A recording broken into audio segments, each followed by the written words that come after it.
Криштиану Роналду дар карантин ба хондани Қуръон сар кардааст. Футболбози португалӣ дар мусоҳиба бо маҷаллаи News One гуфт ки дар 2 моҳи карантин вақти худро бо тиловати китоби муқаддаси Қуръон гузаронидааст. Форварди Ювентус чанде пеш дар бораи аз беморхона ҷавоб шудани модараш хабар дод ва гуфт ки дар вақти карантин имкон пайдо гардид ки бо худам танҳо бимонам. Дар ин муддат ман китобҳои зиёд хондам, бисёр фикр кардам ва хондани китоби Қуръонро оғоз намудам.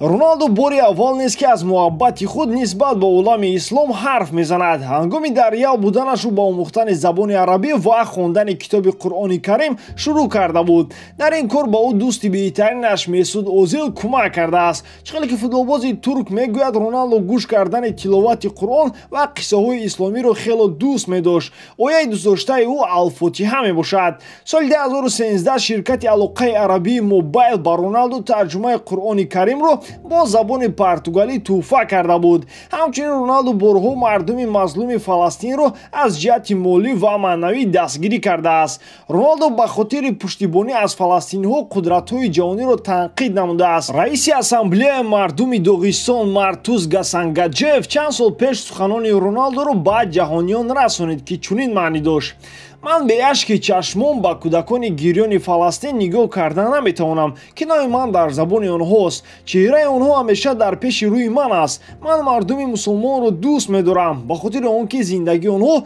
тозаву озода аст. ҳаёти покизаи мусулмон, тарзи зиндагии онҳо барои ман идеалӣ аст. Бояд ҳаёти ҳамаи одамон ана ҳамин гуна бошад, на ин ки бетардиб ва ба ҳам омехта. Ман дар бораи ислом маълумоти зиёд дорам ва 100% гуфта метавонам ки он чизе ки воситаҳои ахбори оммавӣ дар бораи олами ислом менависанд тӯҳмат ва дурӯғи маҳз мебошад. Соли 2016 Роналду бо кӯдаки 5-солаи фаластинӣ Аҳмад Девапше вохӯр ки қурбони экстремистҳои еврей шуда буд. Криштиану Роналду дилаш ба ҳоли мардуми бечора сахт месӯзад, чунки зиндагии мушкилро аз сари худ гузаронидааст. Дар як мусоҳиба ӯ дар бораи айёми кӯдакиаш чунин гуфт: зиндагии мо дар аввал бисёр вазнин гузаштааст. Мо пуле надоштем ки ягон чӣ хӯрем.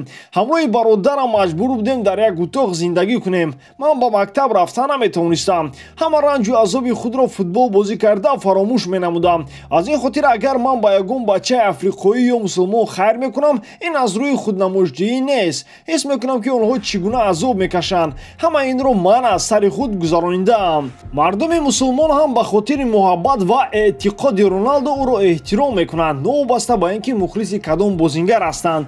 Роналду тез-тез бо мухлисони худ тариқи Инстаграм суҳбат мекунад.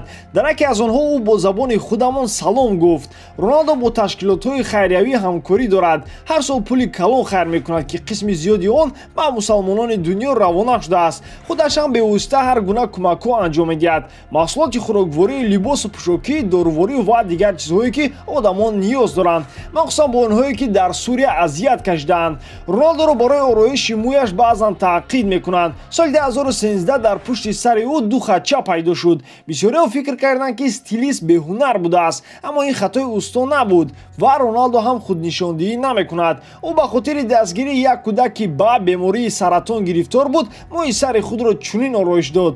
Криштиану пули ҷарроҳии он кӯдакро пардохт намуд, лекин баъд аз ҷарроҳӣ дар пушти сари кӯдак ба мисли ороиши мӯи Роналду 2 шрам монд. Ана ҳамин гуна аст яке беҳтарин бозингари дунё ки муҳимтар аз ҳама одам буданро муҳим мешуморад.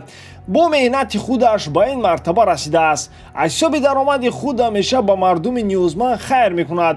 фаромӯш намекунем ки ӯ ҳатто ба онҳое ки сахт эҳтиёҷ доранд ҳар сол хун медиҳад. ба хотири ин Роналду ягон хел татуировка надорад. Месуд Озил соли 2013 гуфта буд ки Роналду як вақт не як вақт исломро қабул хоҳад кард, чунки ӯ ҳамеша оятҳои Қуръонро гӯш мекунад. дӯстон, оё шумо боварӣ доред ки Роналду исломро қабул мекунад? ҳатман фикри худро дар комментария нависед ва ин видеоро ба дигар дӯстдорони футбол паҳн кунед, то ин ки донанд ки яке аз футболбози беҳтарини ҷаҳон чӣ гуна хоксор ва ҳамовақт дар фикри мардуми мусалмон аст.